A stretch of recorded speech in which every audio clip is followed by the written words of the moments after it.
Hello সকলকে আমার নতুন একটা ভিডিওতে তোমাদের সকলকে অনেক অনেক স্বাগত। আগের একটা শনিবার দিন বিকেলবেলায় আমি একটা রিলস ভিডিও শেয়ার করেছিলাম যে আমি দুর্গাপুরে যাচ্ছি। তো যার ভিডিওটাই তোমাদের সঙ্গে শেয়ার করব। আর প্রতিদিন যেমন বলি যে ছোট্ট একটা মিনি ব্লগ না, ভিডিওটা কিন্তু একটু বড় হবে। তো তোমরা দেখতে থাকো, আশা করছি তোমাদের বেশ ভালো লাগবে। তো এখানে আমি কিন্তু রেডি হয়ে গেছি। আমি সবসময় একই রকমের থাকি, সে আমি যেখানেই যাই না কেন। আর ওদিকে আমার মেয়ে একটু মুখে পাউডার-টাউডার মাখছে, মামার বাড়িতে যাচ্ছে বলে কথা। এদিকে দেবাকে বললাম, তোমার লোকটাও একটু দেখিয়ে দাও, শ্বশুরবাড়িতে যাওয়ার আগে তুমি কেমন সাজুগুজু করেছো। তো যাই হোক, এই সমস্ত মজা-টজা করে আমরা বেরোলাম, তখন কিন্তু বেজে গেছিল ৫টা। বাড়ি থেকে বেরিয়ে গাড়িতে একটু তেল নিয়ে নিল দেবা, যেহেতু মাঝ রাস্তায় তেলটা যদি শেষ হয়ে যায় তাহলে তো বুঝতেই পারছো। আর বললাম না, ৫টার সময় বেরিয়েছি, পড়ন্ত বিকেলে গাছের ফাঁকা দিয়ে সূর্যটা যে কী সুন্দর লাগছিল সেটা বলে বোঝানো যাবে না। তো তোমাদের সঙ্গে শেয়ার করলাম, তোমাদের এই মুহূর্তটা দেখতে কীরকম লাগছে জানিও। আমার না ভীষণই ভালো লাগছিল। তো ভীষণই ভালো লাগে। আর যেহেতু বেশ কিছুদিন ধরে টানা বৃষ্টি, এই যে মাঠগুলোতে জল, সবুজ ঘাস, সঙ্গে ওরকম একটা সূর্য, গাছের ফাঁকা দিয়ে সূর্যটাকে দেখছি, ভীষণই ভালো লাগছিল। আর এদিকে আমার মেয়ে তো খুব খুশি, যেহেতু ও মামার বাড়িতে যাচ্ছে। আমি ওকে বলছি, তোর আর কি, আমার এই অবেলা করে খুবই ক্লান্তি লাগছিল। তো যাই হোক, এইসব গল্পগুজব করতে করতে আমরা কিন্তু চলে এসেছি ইলামবাজার জঙ্গলে। তো আমি তো আমার মেয়েকে বলছি, ওই দেখ অজয়ের জল দিয়েছে। তো আমার মেয়ে বলছে, মা দেখো চলে এলাম, বীরভূম ডিস্ট্রিক্ট ছেড়ে আমরা কিন্তু বর্ধমান ডিস্ট্রিক্টে ঢুকে গেছি, মামার বাড়িতে কিন্তু ঢুকে গেছি ভাবো। আর এদিকে অজয়, যেহেতু বৃষ্টিটা হয়েছে, অজয় কিন্তু জল রয়েছে, প্রতিবারই যেতে আসে তোমাদের সঙ্গে শেয়ার করি যে বালি রয়েছে, জল নেই। তো আজকে তো জল ছিল, আর আমার মেয়ে তো খুবই খুশি, বলছে, এ মা আমি পৌঁছে গেলাম মামার বাড়ির কাছাকাছি। এখনও মামার বাড়ি কত দূর, ও এখান থেকেই আনন্দ করছে, ও মামার বাড়িতে পৌঁছে গেছে, বর্ধমান ডিস্ট্রিক্টে চলে গেছে। তো বন্ধুরা, কাছে বাপের বাড়ি হওয়ার কিন্তু এই একটা সুবিধা, বাসে যাওয়ার কোনো চাপ থাকে না, বাসে ট্রেনে। আর সত্যি কথা বলতে, বাস ট্রেনের কথা শুনলেই না আমার অলরেডি মাথা ঘোরায়। তো যাই হোক, এই বাইকে যাই বলে এই চাপটা থাকে না। তো আমরা সন্ধ্যা সন্ধ্যেই পৌঁছে যাব। তো আমরা কিন্তু এখন চলে এসেছি শিবতলা।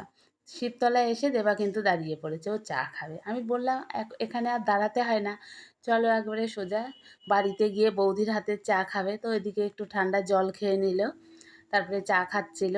আমরা একটু শুধু মা মেয়ে ঠান্ডা জল খেলাম, চা খাইনি। আমরা বলেছি একবারে বাড়িতে গিয়ে খাবো, এই গরমের মধ্যে আর আমরা চা খাবো না। তো শিবতলায় এসে ও চা খাচ্ছিল, আমরা কি করব, চলে গেলাম মন্দিরে।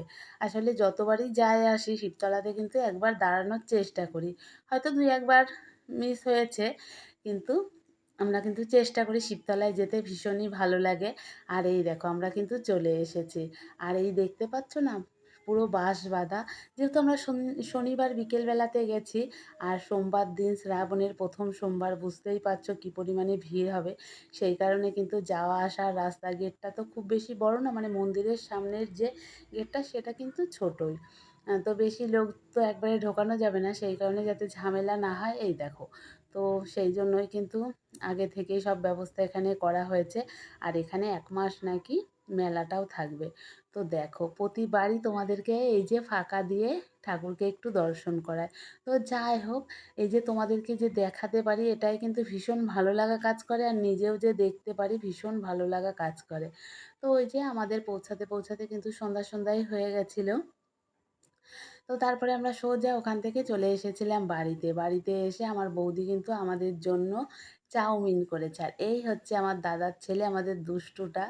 তো যাই হোক, সবাই মিলে চাউমিন খেতে বসেছি। আমরা একটু বেরোবো, গিয়ে আর ড্রেস চেঞ্জ করিনি। তো এখানে দেবা আর মেয়ে কিন্তু খাওয়া শুরু করে দিয়েছে। আর আমিও চলো খেয়ে নিয়ে কথা বলছি।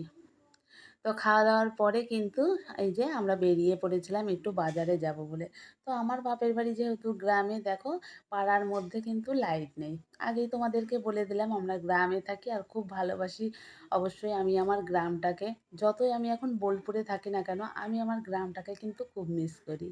তো আমরা ৩ জনা, বৌদি গেছিলো আর আমরা গেছিলাম। আমরা গিয়ে একটু এই সোনার উপর দোকানে গেছিলাম। কী করতে গেছিলাম পরে কোনো ভিডিওতে তোমাদের সঙ্গে শেয়ার করব। তারপরে বাড়িতে চলে আসার পরে বৌদি করেছিল রাতে ঘুগনি, রুটি। যেহেতু শনিবার নিরামিষ ছিল, সুজি, সঙ্গে ছিল মিষ্টি। আমি বলেছিলাম চাও খেয়েছি, শুধু একটু আমি সিদ্ধ ভাত খাবো ঘি দিয়ে, আর কিচ্ছু খাবো না। তো ভিডিওটা এখানেই শেষ করলাম। তো কেমন লাগলো জানিও। আবার দেখা হবে নতুন ভিডিওতে। ততক্ষণের জন্য টাটা।